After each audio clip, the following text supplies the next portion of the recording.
이곳에 앉으소서. 이곳에서 드리는 예배를 받으소서.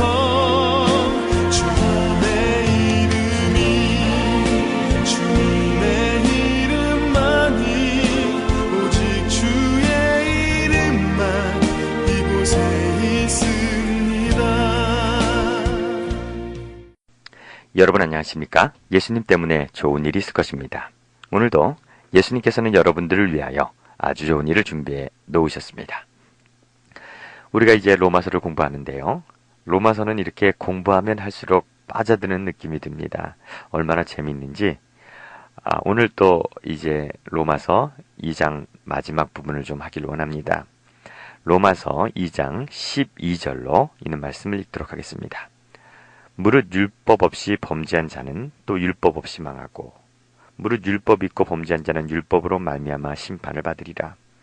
하나님 앞에서는 율법을 듣는 자가 의인이 아니요 오직 율법을 행하는 자라야 의롭다 하심을 얻으리라.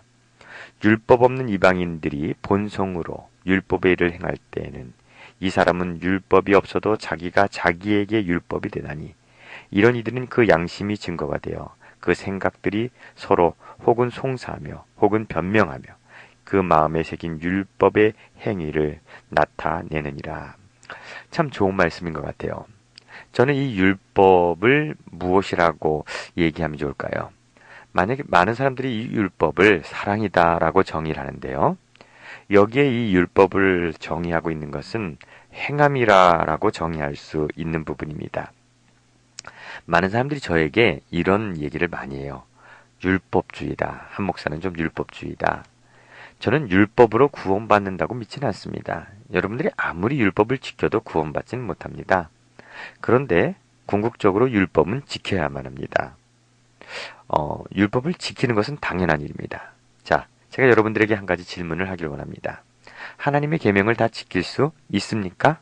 라고 질문을 하면 100% 뭐라고 대답하냐면 지킬 수 없습니다 라고 이야기를 합니다. 정말 그렇습니까? 하나님이 우리가 지킬 수 없는 율법을 주셨을까요? 저는 그 대답은 처음부터 잘못된 생각입니다. 그것은 우리가 잘못 배웠어요.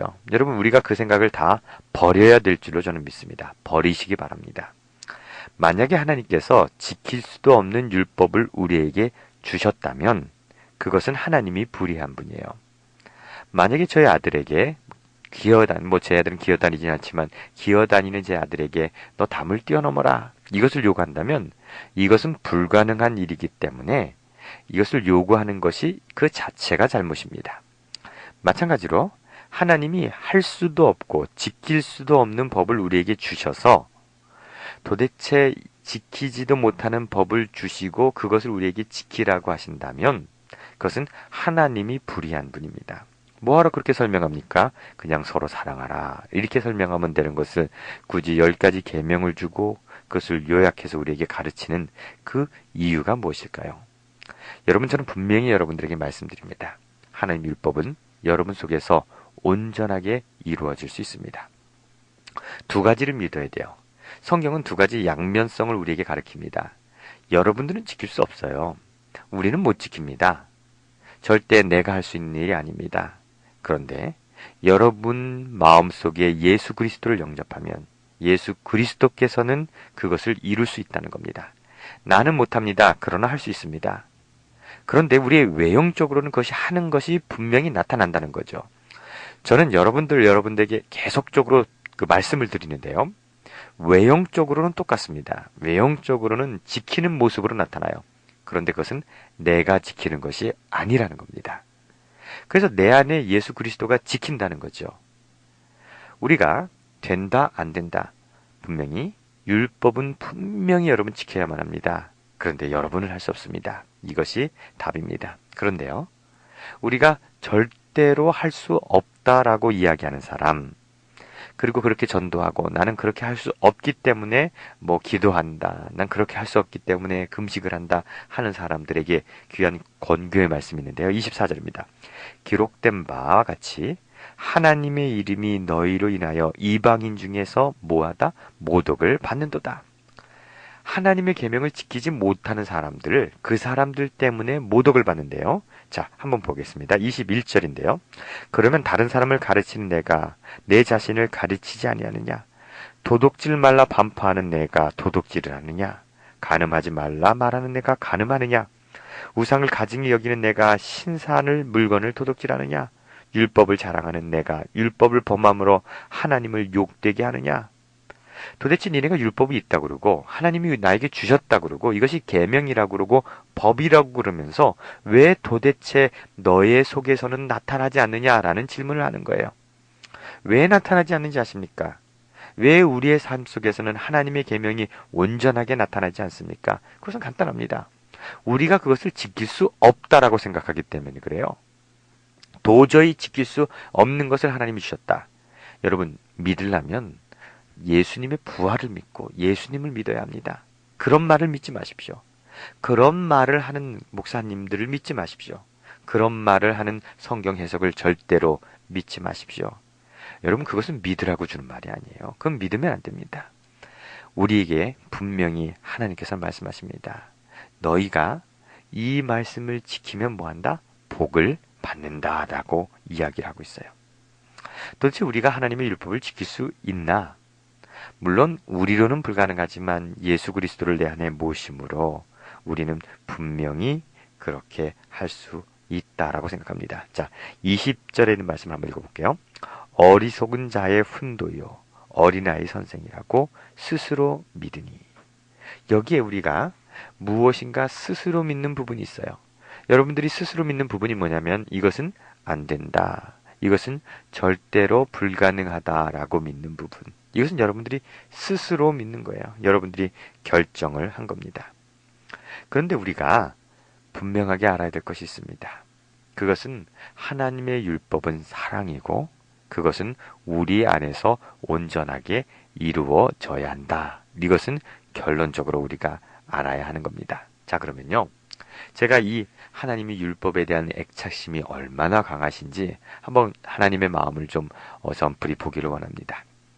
이제 모세가요. 시내산에서 십계명을 받아서 왔어요. 물론 그것은 자기가 빈손으로 올라갔기 때문에 하나님이 돌판도 만들어 주시고 그 다음에 거기에 손수 쓰셔서 하나님의 계명을 주셨습니다. 이것이 돌에 새겨져 있다는 거죠. 그런데요, 이제 그 돌판을 가지고 내려왔어요. 하나님께 주신 그 선물을 가지고, 그 사랑의 선물을 가지고 이렇게 내려오는데 무리들에게서 시끄러운 노랫소리가 나고 풍악소리가 들려요.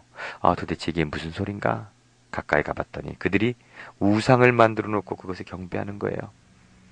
그렇게 하나님을 만나는 경험 속에서 은혜 충만하고 성령 충만했던 모세가 얼마나 기분이 나빴는지 하나님께서 주신 그 율법을 집어던져서 깨트려 버립니다. 저는요, 이 세상에서 가장 귀한 것, 정말 가장 귀한 것은 이 법계라고 생각해요. 왜냐하면 하나님이 직접 주신 거, 물론 만나 같은 것도 주셨지만 이건 먹고 다 없어졌지만 영원히 남고 영원히 기록될 수 있는 그 하나님의 계명을 모세가 깨버렸어요. 이것은 크나큰 잘못입니다. 제가 보기에는 반석을 여러 번 친 것보다 모세가 십계명을 깬 것이 더 큰 잘못 같아요. 그런데 하나님이 모세에게 뭐라고 한마디 하십니까? 이상하죠? 한마디도 안 하셔요. 왠지 아십니까? 우상 숭배는 하나님의 계명이 깨어진 것을 나타냅니다. 더 이상 필요하지 않아요. 다른 신을 섬기고 있는 사람들에게 율법이 뭐가 필요합니까? 그래서 이제 많은 문제가 생기고 여러 가지 일이 생긴 다음에 이제 모세는 그냥 율법 없이 법규 없이 살았어요. 그런데 쭉 가다 보면 몇 해가 지나서 몇 해가 지냈는지 며칠이 지난지 꼭 창세기는 한 3, 4장이 지난 다음에 이제 예수님께서 다시 모세에게 이야기합니다. 야, 너는 말이다. 돌판을 가지고 다시 산으로 올라오라는 겁니다. 돌판을 가지고 올라오라는 거예요. 책과 연필을 가지고 올라오라는 것이 아니라 돌판을 가지고 산에 올라오라는 거예요. 그래서 산에 올라갔어요. 그래서 하나님께서 그 돌판에 다시 한번 십계명을 써 주셨습니다. 저는 여기에서 하나님의 마음을 좀 읽을 것 같아요. 물론 우리가 이렇게 하나님 마음을 표현하는 것이 잘못인지 모르지만 저는 이렇게 표현하는 것이 그냥 제가 설명하기엔 가장 좋은 방법 같아요. 제가 저희 아들에게 야, 너 내가 할 일 숙제 줄게. 그리고 이렇게 딱딱 얘기를 해주다가 그 다음에 이제 뭐라고 얘기하냐면 야, 일로 와. 야, 종이를 갖고 와. 내가 갖고 와. 아빠가 써줄게. 뭐를 써줄 때 제가 직접 뺏어 쓰겠습니까? 이것은 실수하면 안 되기 때문에 내 아들이 잘못 적으면 안 되기 때문에 적어도 이것만은 불변의 가치가 있기 때문에 제가 종이와 연필을 뺏어서 쓰는 거예요. 모세가요. 모세 오경을 썼습니다. 모세가 만약에 그것을 실수할 사람이면 하나님은 모세에게 그것을 부탁하지 않았을 거예요. 모세는 그것을 완벽하게 소화하고 틀리지 않은 것을 알기 때문에 모세가 모세 오경을 쓸 수 있었습니다. 그런데도요. 모세가 십계명을 받아 적는 것을 실수할 가능성이 전혀 없어요. 외울 수도 있고 토시 하나 틀리지 않을 겁니다. 그런 모세에게 하나님의 계명을 쓸 특권을 주지 않습니다. 하나님이 직접 쓰십니다. 자, 여기서 우리는 하나님의 마음을 알 것 같아요. 성경 말씀 물론 귀중합니다. 여러분 성경처럼 귀중한 것이 없습니까? 그런데 이 성경에 축자 영감이다, 사상 영감이다 많은 이야기가 있어요. 그런데 성경에 하나님이 직접 써주셨다라고 얘기하는 사람들이 있는데요. 제가 아는 분도 무조건 축자 영감이다라고 얘기했는데요. 그것은요 거짓말이에요. 성경에는 축자 영감이 많지 않습니다. 한자 한자 하나님이 간섭한 거 없어요. 그리고 하나님이 쓴 것은 거의 없습니다. 그런데 하나님이 직접 쓰신 부분이 하나 있어요. 뭔지 아십니까? 대부분 성경은 다 하나님이 사상으로 영감하십니다. 그 저자와 함께 하시고 그 저자에게 영감을 주시는데요. 하나님이 인간의 저자들이 쓰기를 원치 않는 부분이 있었어요. 그것이 뭡니까? 하나님의 계명입니다. 이 십계명은 하나님이 직접 쓰셔야만 했어요. 모세도 믿을 수 없었어요. 그래서 돌판에 2번이나 기록해 주십니다. 우린 여기서 하나님의 마음을 볼 수 있는 거예요. 하나님의 마음이 어떤 마음입니까? 적어도 모든 것이 바뀌고 모든 것이 오해될 수 있어요. 우리가요, 믿음, 이런 것들 있잖아요. 이런 것들은 참 기준이 없어요. 제가 잘 믿습니까? 여러분들이 잘 믿습니까? 아니면 저의 아들이 잘 믿을까요? 제가 잘 믿을까요? 이 믿음의 기준은 없습니다. 혹은 이렇게 이야기할 수 있어요. 천주교인들이 올바른 믿음을 갖고 있습니까? 여호와의 증인들이 올바른 믿음을 갖고 있습니까? 이것도 대답할 길이 없어요. 누구든지 하나님을 믿습니다. 천주교인들도 부활을 믿어요. 예수님을 믿어요. 하나님도 믿고요. 모든 것을 믿습니다. 십자가를 또 강조합니다. 그 믿음을 믿어요. 다 믿어요. 모든 기독교인들에게는 공통적으로 믿음이 있습니다. 그런데 이게 믿음이 조금 다르다고 해서요. 예를 들면 이렇게 설명할 수 있어요. 우리 아버지는 아빠라는 믿음을 갖고 있는데 큰아들은 우리 아들은 목사라는 믿음을 갖고 있어요. 이 믿음이 달라요. 그렇기 때문에 이 아들을 구원을 해준다, 구원을 안 해준다. 정말 이거 차이가 있을까요? 믿음 때문에 구원한다면 믿음의 차이는 여러 사람들이 달라요. 저의 믿음과 여러분의 믿음이 다릅니다. 여러분이 믿는 삼위일체의 믿음과 제가 가진 삼위일체의 믿음이 다릅니다. 저는 그런 것에 대해서는 모든 사람이 다를 것 같아요. 왜냐하면 우리의 한계가 있기 때문에 그래요. 저와 여러분들은 하나님을 알 수 없거든요. 그래서 우리가 어떤 믿음을 가졌느냐 가지고 심판을 받는다. 그렇게 되면 좀 문제가 생겨요. 왜냐하면 그 믿음은 다 다르기 때문에. 하나님이 이것이 믿음이다라고 정의한 부분이 없기 때문에 그래요. 그래서 우리는 하나님께서 믿음으로 구원을 하고 우리가 믿음으로 앞에 나갈 수 있는 것은 분명한 사실입니다. 그런데 그 믿음을 통해서 어디에 도달하는가? 결론적으로 어떤 것이 완성돼야지만 믿음이 있는 것으로 보시는가? 그것은 아주 간단합니다. 율법이 여러분의 속에서 사랑으로 완성되는 자만이 하나님의 심판에 통과할 수 있다는 겁니다. 그래서 우리가 분명히 알아야 되는 것은 이것이에요. 하나님의 율법은 변하지 않는 가치를 갖고 있습니다. 돌에 새겼어요. 그리고 하나님이 2번이나 써주셨습니다. 어떤 사람이 하나님의 율법을 폐했다고 그럽니까?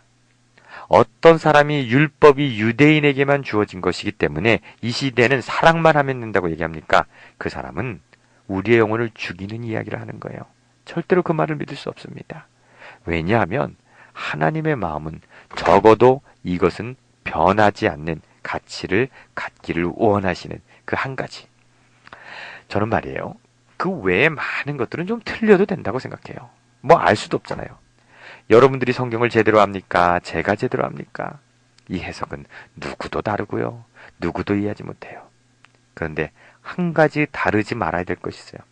하나님을 믿는 사람들은 적어도 이 부분에 있어서는 다르지 말아야 되는데 하나님의 계명, 십계명에 대해서는 여러분, 저와 여러분의 견해가 다르면 안 됩니다. 같아야만 합니다. 이것은 하나님께서 우리에게 지키라고 주신 말씀이에요. 그런데 우리는 하나님의 말씀을 모독해요. 모독한다고 표현하고 이방인 중에 모독을 받는다. 왜 이방 사람들이 모독하는 줄 아십니까? 야, 도둑질 하지 말라는 니들이 왜 사기치고 다니냐? 살인하지 말라는 니들이 왜 살인하고 다니냐? 도대체 니네가 믿는 것이 제대로 이루어지고 있느냐는 거예요. 만약에 우리의 속에 하나님의 율법이 온전하게 이루어지는 그 행동이 우리에게 보인다면 하나님은 모독받지 않으셔요. 이방인들에게 모독받지 않으셔요. 이방인들이 와, 정말 너희들은 멋지다. 너희 신은 정말 하나님이다. 이렇게 얘기할 수밖에 없을 거예요. 그런데 간음하지 말라는 그 율법이 있다라고 믿는 많은 그리스도인들이 간음하고요. 우상을 가증히 여긴다는 사람들이 우상의 물건을 도둑질하고요. 율법을 자랑하는 사람들, 우리는 하나님의 계명을 받았다는 사람들이 그 율법을 범함으로 하나님을 욕되게 한다는 거죠. 하나님이 왜 욕먹는 지 아닙니까? 하나님이 왜 모욕을 받으신지 아닙니까? 그것은 율법 있는 사람들이 그 율법대로 살지 못할 때 하나님은 모욕을 받으십니다. 우리는 절대로 하나님의 계명을 지킬 수 없다라는 얘기 하지 마시기 바랍니다. 저는요, 여러분들이 신앙을 하는 그 기준점을 여기에 뒀으면 좋겠다는 생각이 들어요. 믿음의 여러분의 신앙의 기준을 두지 마십시오. 제가요, 미국에 와서 이제 어떤 그 기도원에서 이렇게 이제 살았어요. 그 기도원에서 뭐 400불 내고 하숙을 하면서 살았는데, 이제 그렇게 살다 보니까 새벽 기도에 늘 참석하게 되고 어떤 여자분하고 이제 매일 새벽 기도를 하게 됐어요. 근데 이 여자분의 얘기를 들으니까 참 재미난 얘기를 하시는 거예요. 이분이 자기 남편이 있었어요. 이분이 여자분의 따님이 한 대학생 정도 되는 것 같은데 이 따님은 가끔 가다 오시고 이분은 매일 새벽 기도를 하는 거예요. 그래서 얘기를 하다 보니까 이분의 남편이 암에 걸렸답니다. 이분의 남편이 암에 걸려가지고 이제 죽을 날만 기다리는데 이 기도원에 와서 목사님의 안수 기도를 받고 암이 났다는 거예요. 그래서 자기 남편이 암이 나서 이제 잘 산다는 거예요. 그런데 암이 나면서 이분에게 하나님의 계시가 임했는데 하나님의 계시가 뭐였냐면 목사가 되라는 계시를 받았다는 거예요. 그래서 자기 남편이 목사가 됐다는 거예요. 뭐 여기까지 들으면 참 재밌고 좋은 얘기 같아요. 그런데 그 계시가 어떻게 내렸냐면 자기와 이혼하고 딴 여자랑 결혼해서 목사가 되라는 계시가 내렸다는 거예요. 그래서 자기 남편이 목사가 됐는데 딴 여자랑 결혼해서 목사가 됐다고. 저는 이분이 이것을 믿음으로 얘기하더라고요. 계시니까. 하나님이 말씀하셨으니까. 그런데 여러분 분명히 아시기 바랍니다. 그것은 계시가 아닙니다. 절대 계시가 될 수 없어요. 하나님께서는 한 가정을 망가뜨려서 한 사람을 목사를 만들지 않습니다. 그 목사님이 어떤 계시를 받았는지 저는 알지 못해요. 그러나 그분은 간음하고 있습니다. 어떻게든지 하나님의 율법은 변하지 않는 가치를 가지고 있어요. 그런데 자기의 정욕을 가지고 그것을 하나님의 계시라고 얘기하는 사람들이 많이 있어요. 제가 이렇게 방송을 하고 뭐 오래 방송을 했으니까요. 많은 전화를 받습니다. 어떤 여전도태님에게 전화를 받았어요. 목사님, 제가 목사님을 좋아하게 됐습니다. 그래서 목사님과 뭐 그런 관계가 됐습니다. 그래서 제 마음속에 얼마나 목사님을 사랑했는지 목사님이 이혼하면 나랑 결혼하기를 바라면서 많이 기도를 했다고. 근데 목사님이 이혼을 하시게 됐다고. 그래서 얼마나 기뻤는지 모른다고. 그런데 목사님이 이혼을 하시는데 뭐 물론 사모님 문제가 있다고 얘기하죠. 이혼을 하셔서 자기랑 결혼할 줄 알았는데 어떤 집사랑 결혼했다고. 도대체 이 일을 어떻게 해야 하냐고. 나는 정말 사랑했는데 내가 정말 많이 기도했는데. 제가 그래서 그런 얘기 했어요. 전도사님은 사랑한 게 아니라 간음한 것입니다. 전도사님은 절대 사랑한 것이 아닙니다. 전도사님은 간음한 것입니다. 하나님의 계명을 어긴 것입니다. 많은 사람들이 이런 생각을 해요. 내 마음속에 사랑이 있으면, 내 마음속에 믿음이 있으면 내가 율법을 안 지켜도 되고 그것을 넘어설 수 있다고 생각해요. 많은 이 시대의 사람들이 계시가, 믿음이, 사랑이 원칙을 넘어설 수 있는 근거라고 생각합니다. 그런데 여러분, 절대로 아닙니다. 여러분, 사랑을 가지셔야 됩니다. 그런데 그 사랑에는 기준이 있습니다. 원칙이 있어요. 하나님의 계명을 넘어서서 사랑하면 안 됩니다. 저는요, 모든 여자들을 사랑할 수 있어요. 그런데 내 아내를 사랑함으로 그 모든 교인들을 사랑하는 겁니다. 그것은 다른 사랑이에요. 우리가 내 마음속에 막 오래 살다 보면요, 뭐 15년 되고 20년 되면 정말 애틋한 그런 애정이 없지 않습니까? 그렇기 때문에 젊은 사람을 만나고 이쁜 사람을 만나면, 특히 나한테 잘해주는 사람을 만나면 사랑하는 마음이 싹 트는 것 같아요. 그래서 이 사람에게는, 내 아내에게는 사랑이 없고 또 그분에게는 사랑이 마음이 쑥 꿈터나기 때문에 이것이 사랑이라고 생각하면 돼요. 여러분, 이것은 간음이라는 거지 사랑이라고 하는 것이 아니에요. 우리는 간음과 사랑을 구분하기가 어려워요. 그런 여러분들에게 그런 모호한 길을 제시하는 사단이 있기 때문에 우리에게는 무엇이 있습니까? 원칙이 있어야 돼요. 원칙을 가지고 사랑해야 합니다. 원칙이 흔들리면 올바로 사랑할 수 없기 때문에 하나님께서는 우리에게 율법을 주셨어요. 절대로 율법을 소홀히 생각하지 말게 되길 바랍니다. 이 율법이 폐했다거나 이것은 구약 시대에 우리에게 유대인에게 준 것이기 때문에 우리는 사랑만 하면 된다. 여러분, 이 말에 하나님은 모독을 받으십니다. 율법을 범하는 여러분들 때문에 하나님은 욕되게 된다고 23절에 기록하고 있어요. 이것은 우리가 잘못된 선택을 하는 것임을 기억하게 되길 간절히 바랍니다. 여러분, 이것은 천주교에서 많이 하는 건데 여러분 이렇게 해야 돼요. 우리의 마음속에 일어나는 죄, 우리가 행하는 모든 죄가 하나님의 계명에 비추어 볼 때 어떤가? 올바른가 올바르지 않은가 우리는 냉정하게 판단해야 합니다. 그리고 더 바라야 될 것은 뭐냐면, 더 우리가 꿈꿔야 되는 것은 그것이 사랑으로, 살인을 안 했지만 사랑하지 못한 것에 대해서, 미워한 것에 대해서도 회개할 수 있는, 이것이 율법이요, 이것이 우리의 시금석이 된다는 거죠. 그런데 이것을 경홀하게 여겨서요, 하나님의 율법이 있다 그러면서 지키지 못한다고, 이것은 불가능하다고 얘기하는 그런 일은 절대로 하지 말게 되길 바랍니다. 우리가요, 이 미국의 역사나 이런 남미를 개척한 이런 역사들을 보면 상당히 참 과격해요. 솔직히 말해서요, 기독교의 역사치고 성경을 앞세운 역사치고 그렇게 아름다운 역사가 없습니다. 많은 사람들이 성전이라고 얘기하고 복음을 전하기 위해서 그 일을 했다라고 그러지만, 기독교인들이 남미에 들어와서 남미 모든 사람들을 죽였고요. 그 원주민들이 0.몇 %밖에 남지 않았어요. 다 죽이고 그들의 문화재를 뺏어서 자기네 박물관에다 갖다 놓고, 그러고 나서 뭐라 그럽니까? 하나님께 감사하다고 기도합니다. 우리를 안전하게 보호하시고 이방인들을 멸하게 하신 하나님 감사합니다. 이것이 비단 천주교의 일만은 아니죠.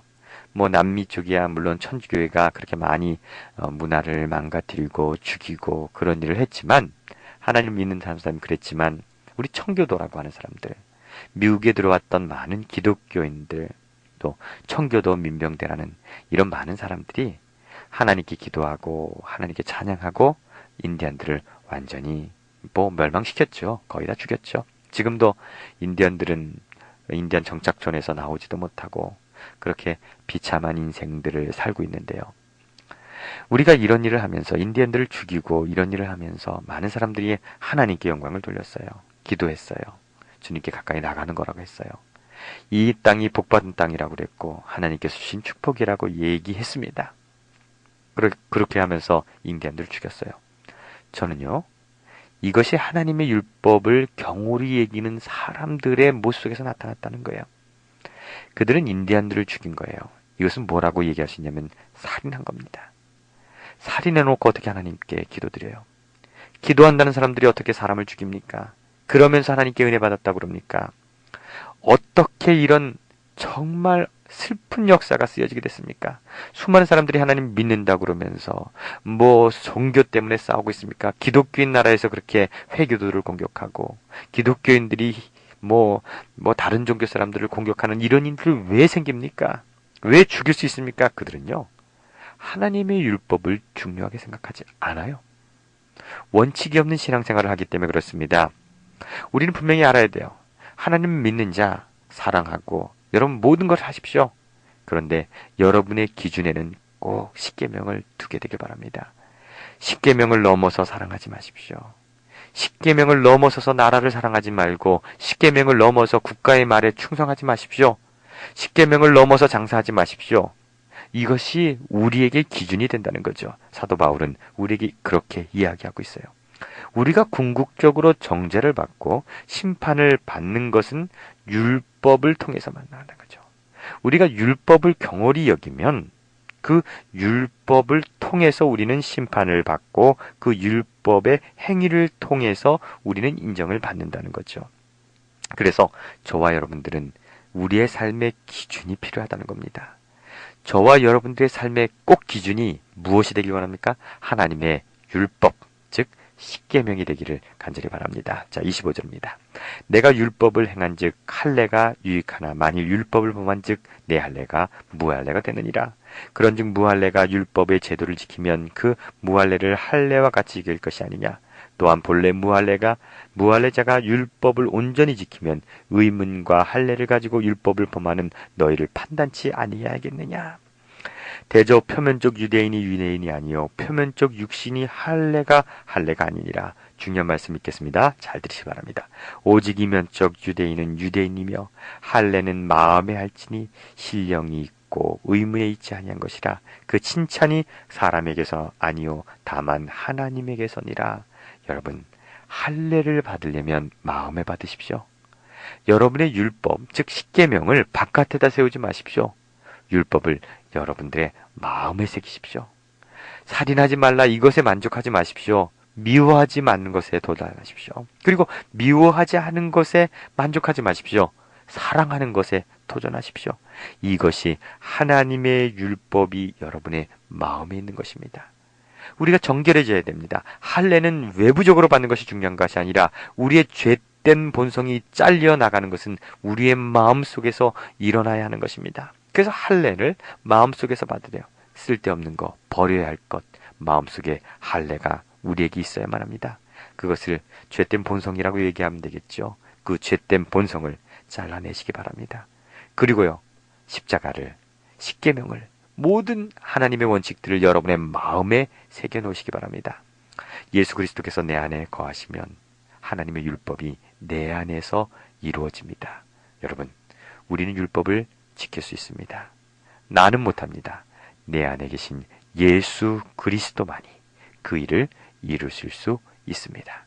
이제 우리의 삶 속에 절대로 하나님을 모독당하게 하는 일을 하지 않게 되길 바랍니다. 이방인들이 하나님을 욕합니다. 너희 하나님은 불의한 율법이었다. 아닙니다. 하나님은 의로우십니다. 우리 속에서 하나님의 율법이 온전하게 나타날 때 이방 사람들은 하나님께 영광을 돌릴 것입니다. 오늘도 예수님 때문에 좋은 일이 있을 것입니다. 감사합니다.